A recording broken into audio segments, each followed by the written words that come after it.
이번 사연은 말도 안 되는 걸로 삐져서 전화 안 받고 대답도 안 하던 정신병자 같은 시어머니에게 찾아가 손절 선언을 하고 왔다는 며느님의 사연인데요. 무슨 일이 있었던 걸까요? 함께 보시겠습니다. 사연 시작 전에 좋아요, 구독 부탁드리겠습니다. 채널에 큰 힘이 됩니다. 안녕하세요. 결혼한 지 2년 되었고 이제 막 출산하고 아이를 키우고 있는 새댁입니다. 남편은 이남 중 차남인데요. 결혼할 때 시댁의 지원은 받지 못했어요. 그렇다고 시댁이 아주 가난하냐고요? 그런 건 아니었어요. 단지 차남에 대한 관심과 사랑이 부족하고 장남에게만 유난스럽게 애정을 쏟으시는 게 문제였습니다. 남편은 어릴 때부터 형과 차별을 받았다고 하는데요. 형은 공부도 잘하고 좋은 대학에 들어갔다고 합니다.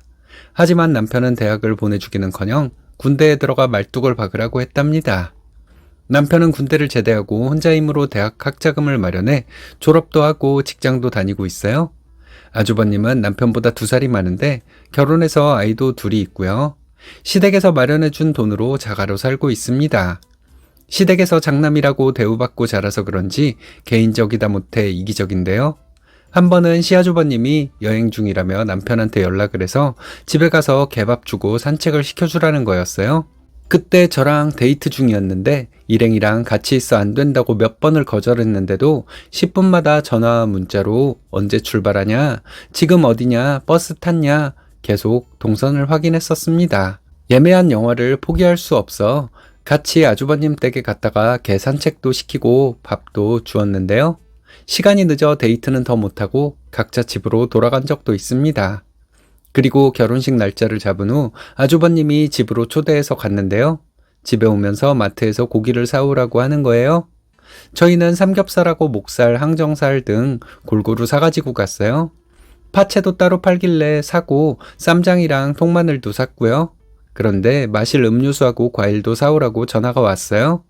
이건 초대가 아닌 것 같다는 생각을 했지만 형님네 아이가 어려서 장 보기 힘든 건가 라고 생각하고 장을 봐서 들어갔습니다. 사갖고 와서 고맙다고는 못할지언정 고기에 비계가 많다고 질책하고 파채를 돈 주고 사오다니 아직 어려서 세상 물정을 모른다면서 나무라는 거예요.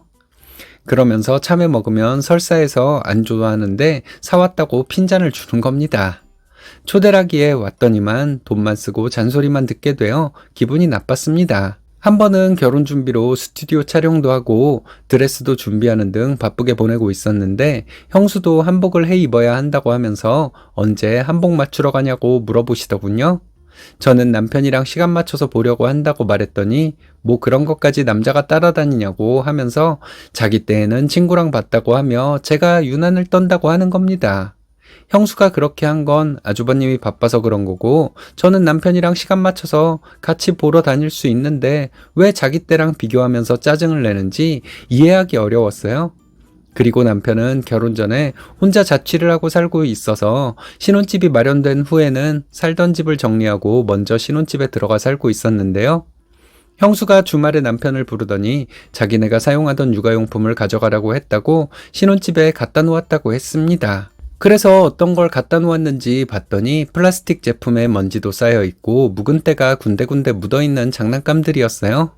좀 쓸만해 보였던 아기 체육관은 건전지를 끼워서 보니 고장나서 소리가 나지 않고 흔들말은 손잡이가 부러져 타고 놀 수도 없는 것들이었습니다. 이건 버리라고 준 건지 쓰라고 준 건지 분간이 어려울 정도였어요. 당장 아이를 낳을 것도 아니고 신혼살림 들이기 전에 중고 아이용품이 들어와 있으니 짜증이 나더라고요. 결혼하고 나중에 제 의견을 물어보고 주셨어도 되잖아요. 모질이 남편은 형수가 와서 가져가라고 했다고 부피도 크고 무거운 짐들을 나르느라 고생했을 걸 생각하니 화가 끓어올랐습니다. 그래서 신혼가구 드릴 때 받았던 중고 육아용품은 싹 다 갖다 버렸어요. 나중에 아이 낳고 발달 시기에 맞는 장난감으로 하나씩 사줄 생각이었습니다. 잠깐 동안 사용할 육아용품은 대여해서 이용하고 신상으로 사는 것은 중고거래를 통해 되팔기도 하는 게 더 경제적이고 효율적이잖아요. 시간이 지나 결혼식을 하게 되었고 남편이 아주버님과 형수에게 인사하면서 면세점에서 사다 줄 거 있냐고 물어봤어요. 형수가 아주버님 옆구리 살짝 찌르면서 눈짓을 하더군요. 아, 네 형수가 그 구찌 크로스백 사오래. 어떤 거냐면? 이라고 하면서 카톡으로 사진을 보내주더라고요. 남편이 황당해서 웃었더니 형수가 나중에 우리 여행 갈 때 사도 되는데 혹시 같은 제품 보이면 가격만이라도 알려주세요. 라고 말을 돌리더라고요. 패백할 때 돈이라도 많이 주셨으면 몰라요. 봉투에 5만원 넣어주셨으면서 구찌 크로스백을 사다 달라고 하는 건 몰지각한 거라 생각합니다. 저희는 여행 돌아오면서 향수랑 화장품을 사가지고 왔는데요. 우리 남편은 향수 안 쓰는데? 라며 형수가 한 소리 하는 걸 들었습니다. 선물이 주는 사람 마음이지 받는 사람 마음인가요? 싫으면 안 받으면 그만이죠. 꼭 그렇게 한마디씩 하면서 인성을 깎아먹는지 매너가 너무 없다고 생각했습니다. 결혼 후 첫 휴가를 맞게 되었을 때 시댁 식구들과 여행을 가게 되었습니다. 숙박 비용은 어머님이 내셨고 소요되는 경비는 형님네가 처리하셨는데요. 여행하는 중에 경비로 150만 원을 보내라고 했습니다. 2박 3일이긴 했지만 숙박에 조식이 포함되어 있었고 짚라인 타고 관람비랑 식사비를 다 해도 50도 안 나올 것 같았는데요. 특히 형님네는 4명이고 저희는 2명인데 왜 균등하게 배분했는지 아주버님네도 150만 원을 내셨는지 의문이었습니다. 경비 지출 내역도 공개하지 않고 돈만 받아가겠다니 기가 막혔어요. 여행 이후 저희는 시댁에 큰일이 있는 것 아니면 가지 않았고 아주버님과도 특별히 연락하지 않고 지냈어요. 그러다 집 근처 식당에서 형수를 봤는데 서로 인사를 하지 않고 각각 자리에 앉아 눈인사만 하고 식사한 후 집으로 돌아왔습니다. 그 일로 시어머님이 전화를 하셔서 왜 가족을 만났는데 인사도 안 하고 모른 척했냐고 형수한테 전화해서 안부 전화하고 사과하라는 거였어요. 제가 마지못해 오해가 있으면 푸시라고 이야기하려고 했는데 제 전화는 받지도 않더라고요. 시어머님이 환갑잔치 하기 전에 서로 화해하고 좋은 분위기에서 만나자고 하셨어요. 이때는 한여름이었는데 제가 만삭일 때라서 손발이 팅팅 붓고 힘든 상태였습니다. 저는 어머님한테 형님이 제 전화 안 받으신다고 말씀드리고 식당에서 만났을 때 모른 척하지 않았다. 먼저 눈 돌린 건 형님이었다. 라고. 그래도 아랫사람이니 제가 먼저 전화해서 화를 풀어주라는 거였습니다. 저는 컨디션도 좋지 않은데 잘못하지도 않은 제가 먼저 전화해서 사과를 해야 하냐고 남편한테 이야기했어요. 남편은 형에게 전화하더니 식당에서 모른 척 지나간 적 없다. 자리에 앉아서 인사하지 않았냐. 엄마한테 대체 뭐라고 했는데 사과하라는 이야기를 하시냐. 하며 막 따졌습니다. 그때서야 형님이 화 안 났다고 어머니가 뭔가 오해하신 것 같다며 자기가 전화해보겠다고 하더군요. 그리고 어머님 환갑 때 잔치는 없이 100만 원 용돈만 드리고 가볍게 식구들끼리만 외식하자고 이야기했어요. 형님이 먼저 용돈 액수를 정했던 것으로 알고 있는데요. 출산도 앞두고 있는데 100만 원이라는 돈이 적지는 않았지만 형님네가 그렇게 하자고 하니 따를 수밖에 없었습니다. 이후 어머님 환갑 기념으로 가족들과 만났는데요. 사전에 조율한 대로 어머님께 용돈도 드리고 외식도 하면서 가볍게 대화를 나누고 있었어요. 제가 출산하고 산후조리원을 2주 정도 다녀온다고 하니 형수가 조리원에 답답해서 오래 못 있는다며 일주일만 해도 충분하다고 예약을 취소하라는 거예요. 그러면서 어머님은 형수가 다 경험자다 하며 형수 말이 무조건 맞다고 하시는 겁니다. 산후조리원 비용은 친정엄마가 산후조리 못해줘서 미안하다며 친정에서 지원해 주신 건데요. 한 푼도 보태주지 않으시면서 왜 감나라 대추나라 간섭하는 건지 그런 잔소리를 들을 때마다 짜증이 나더라고요. 아무튼 저는 출산을 하고 2주 동안 산후조리원에 들어갔습니다. 시어머님이 카톡으로 축하한다고 메시지를 보내주셨는데요. 아이 사진을 보내드려도 답이 없고 출산 축하금이나 선물 같은 건 없었어요. 명절이랑 출산이 비슷한 시기여서 아이 면회 가능한 시간을 알려드렸는데요. 답장이 없는 거예요. 저는 전화를 했는데 분명히 전화를 받으셨지만 대답도 하지 않으시더라고요. 여보세요? 어머님? 하고 말하니까 바쁘다, 끊는다 라고 일방적으로 끊어버리시더군요. 왜 화가 잔뜩 나셔서 대화도 하지 않는지 기가 막혔는데요. 카톡으로 어머님 바쁘시죠? 다음에 다시 연락드릴게요 라고 우선은 정중하게 메시지를 보냈습니다. 산후조리원을 나온 후 어머니한테 전화를 드렸는데 그때도 퉁명스럽게 전화를 받으셨어요. 저는 어머니 집으로 돌아왔고요. 안부 전화 드렸어요. 잘 지내셨어요? 했더니 너 같으면 잘 지냈겠냐? 하며 쏘아붙이시더라고요. 저한테 왜 화내시냐고 물어보니 너 같으면 화 안 나겠냐? 또 툭 내뱉으시면서 화를 내시더군요. 어머니, 저한테 이렇게 화내시는 이유를 모르겠는데요. 아이 태어나서 사진 보내드리고 보러 오시라고 말씀드렸는데 대체 어떤 부분에서 저한테 화가 나신 건가요? 라고 물어보니 네가 아직 어려 잘 모르는 것 같아서 이야기해 주는 거다. 날 처음 봤을 때 어떻게 했냐? 차에서 내리지도 않고 인사했지? 식당에서도 그래. 형이랑 형수 봤으면 인사를 못했을지언정 밥값이라도 계산하고 나왔어야지. 아랫사람이 되어가지고 인사도 안 하고 식사는 잘하셨냐고 물어보지도 않고 너는 친정에서 그렇게 배워먹었냐? 그리고 평생 한 번 있는 환갑의 용돈이 그게 뭐냐? 산후조리 할 돈은 있고 엄마 줄 돈은 없지? 남들은 다 500씩 받았다더라. 내가 자식이라곤 달랑 둘 키우는데 어디 가서 창피해서 말도 못하겠고 내가 이런 대우를 받았는데 너는 좋은 대우를 받길 바라는 거냐? 하시는 겁니다. 어머니, 처음 뵌 날은 제가 다리를 다쳐서 차에서 못 내려서 인사했던 거였잖아요. 그리고 식당에서 인사 안 했던 건 하고 말하는 중간에 듣기 싫어! 라고 하시며 전화를 뚝 끊으시는 겁니다. 몇 번을 다시 전화했는데 전화가 연결이 되지 않아 라는 멘트만 흘러나왔습니다. 이대로는 분하고 억울해서 잠이 안 올 것 같아 장문의 카톡을 보냈습니다.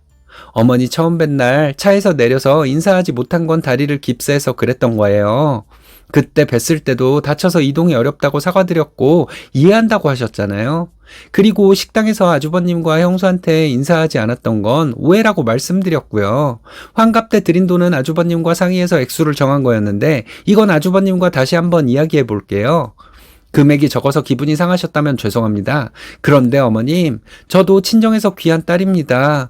어머님이 제 전화도 거부하시고 중간에 전화를 끊으시면서 막 대하실 만큼 잘못한 게 없다고 생각해요. 저희 결혼하면서 대출 갚느라 허리띠 졸라매고 살고 어떻게든 둘이 해결하려고 노력하고 있어요. 친정에서 그렇게 배웠냐는 그런 말씀은 하지 않으셨으면 좋겠습니다. 라고 정중하고도 긴 글을 보냈습니다. 그랬더니 어머님이 처음 본 날부터 인상이 좋지 않더니 이렇게 사단이 날 줄 알았다. 윗사람을 봤으면 인사를 하는 게 당연한 거지 어디서 배운 버르장머리냐. 환갑 때 준 돈도 액수를 떠나서 성의가 없는 게 문제다. 내가 아들을 그렇게 키우지 않았는데 여자 잘못 만나 애가 변했다. 손주도 달갑지도 않다. 꼴도 보기 싫으니 찾아오지도 말아라. 내가 반드시 이혼시킬 거다.